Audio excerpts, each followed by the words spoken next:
Praise the lord. మన ప్రభు అయిన యేసుక్రీస్తు నామంలో కృపావాక్యాన్ని వీక్షిస్తున్న దేవుని బిడ్డలందరికీ నా హృదయపూర్వక వందనాలు. ఈ శుభవేళ దేవుని మాటను మనం ధ్యానం చేద్దాం.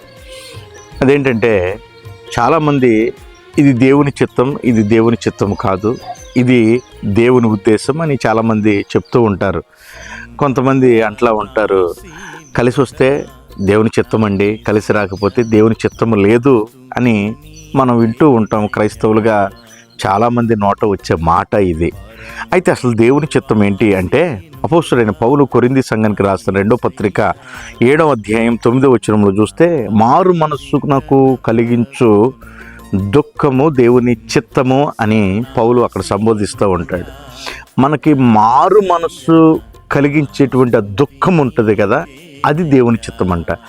ఆయన ఎదుట మనము మారు మనస్సు కొరకు ప్రయత్నించేవారంటే అది దేవుని చిత్తం అండి.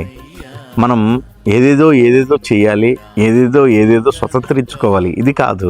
దేవుని చిత్తం ఏంటంటే, నీ మనస్సు మార్పునకు సిద్ధపరచబడినటువంటి దుఃఖం ఉంటుంది కదా, అది దేవుని చిత్తం. నీవు ప్రార్థిస్తున్నప్పుడు, వాక్యాన్ని వింటున్నప్పుడు, దేవుని సన్నిధికి వెళుతున్నప్పుడు నీ మనస్సు మారు మనస్సునకు కలిగించు దుఃఖం ఉందే, అది నా దేవుని చిత్తమని దేవుని వాక్యం సెలవిస్తుంది. ఈ రోజున ఆ చిత్తం నువ్వు చేయగలిగితే దేవుడు నిన్ను ఆశీర్వదించక మానడు.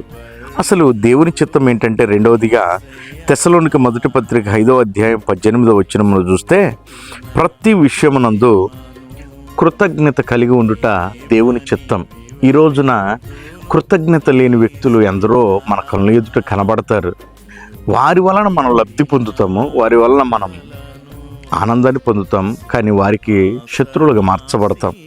దేవుని వాక్యం అంటుంది, ప్రతి విషయంలో దేవునికి మనం కృతజ్ఞులమై ఉండాలి. అలా ఉన్నవాడు దేవుని చిత్తం చేసేవాడు. కలిసి వచ్చినప్పుడు దేవుని స్తుతించి, కష్టం వచ్చినప్పుడు దేవునికి దూరం అయ్యేవాళ్ళు కాదు. ఏ విషయంలోనైనా. అందుకే ఏమంటాడు, నేను నా తల్లి గర్భంలో నుంచి దిగంబరిగా వచ్చాను, దిగంబరిగా వెళుతున్నాను అని మాట్లాడతాడు. ఈ వాక్యాన్ని వింటున్నావు కదా, నీవు దేవుని చిత్తం చేసే వ్యక్తివైతే కన్నీళ్లలోనైనా కృతజ్ఞత ఉంటావు, సంతోషంలోనైనా కృతజ్ఞత ఉంటావు. అది దేవుని చిత్తం. ఇంకా మూడవదిగా చూస్తే, అదే తెస్సలోనిక మొదటి పత్రిక 4వ అధ్యాయం 5వ వచనంలో చూస్తే, పరిశుద్ధతలోను ఘనత యందు తన శరీరాన్ని కాపాడుకొనుట దేవుని చిత్తం. ఈ రోజున ఘనపరిచినప్పుడు మనుషుల్ని చూసి దేవుని మర్చిపోయే వ్యక్తులు కనబడుతున్నారు. సమయలు రాక మునిపే సౌలు సాహసించి దేవుని సన్నిధిలో బలి అర్పించాడు. అప్పుడు సమయలు అంటాడు, ఇది దేవుని చిత్తం కానే కాదు, నీ మీద ఉన్న అభిషేకాన్ని నువ్వు కోల్పోతున్నావు. గల కారణం, శరీరమందు ఘనత ఎందున కానీ పరిశుద్ధత ఎందున కానీ మన శరీరాన్ని కాపాడుకోవాలి. అది దేవుని చిత్తం. ప్రియ దేవుని బిడ్డలారా, నీ శరీరంతోనూ, నీ మనసుతోనూ, నీ ఆత్మతోనూ ప్రభువుకి దేవుని చిత్తం ఏంటో ఈవేళ మాట్లాడాడు.